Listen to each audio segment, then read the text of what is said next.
নমস্কার, 7 EPIC news নেটওয়ার্কে আপনাদের স্বাগত। অষ্টদশ লোকসভা নির্বাচনে কলকাতার উপকণ্ঠে দুটি আসন চোখ টানছে সবার, এক দমদম, দুই যাদবপুর।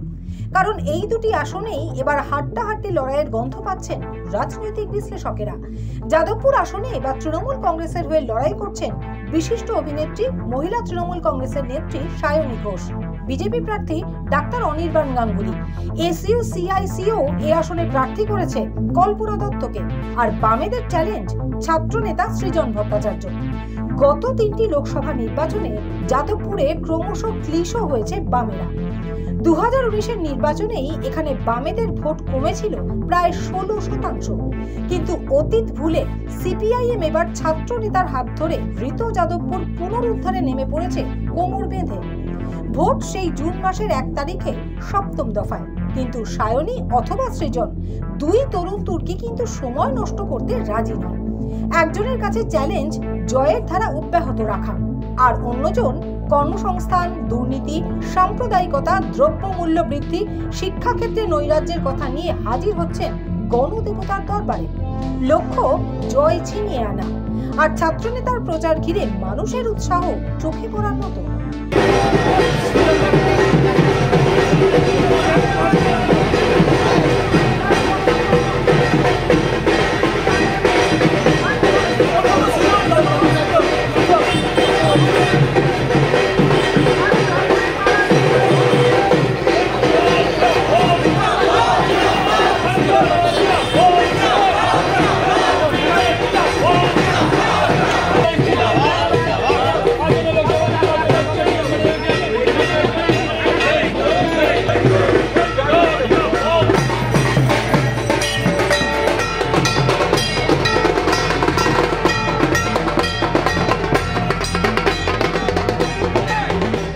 আর মিছিলে চলতে চলতেই সৃজনের মন্তব্য, এবার যাদবপুর রায় দেবে দুর্নীতি, সাম্প্রদায়িকতা, দ্রব্যমূল্য বৃদ্ধি, শিক্ষাক্ষেত্রে নৈরাজ্যের বিরুদ্ধেই।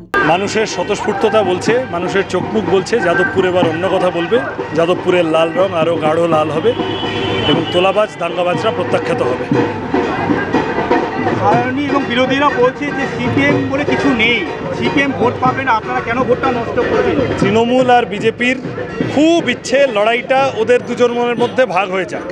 তাহলে তৃণমূলেরও লাভ মুসলমান করবে, বিজেপিরও লাভ হিন্দু করবে, হিন্দু মুসলমানে ভাগ করে দেবে। আর মাঝখান থেকে মানুষের পেট্রোল, ডিজেল, রান্নার গ্যাসের দাম, চাকরি, হাসপাতাল, স্কুল, কলেজ, এই ইস্যুগুলো সব পিছনে চলে যাবে। আমরা সেটা হতে দেব না বলে এখানে নেমেছি। তৃণমূল বিজেপি যাই চেষ্টা করুক, যাদবপুরে লাল ঝান্ডা এবার আরও উঁচুতে উঠবে। সব মিলিয়ে রাজ্যবাসী অপেক্ষায় থাকবে যাদবপুরের ফলের দিকে। আর আমাদেরও প্রতি মুহূর্তে নজর থাকবে এই বিশেষ কেন্দ্রটির দিকে। যাদবপুর থেকে মামনি রায়ের রিপোর্ট, 7 এবিক নিউজ নেটওয়ার্ক।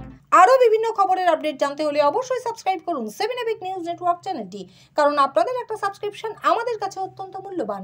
জয় হিন্দ।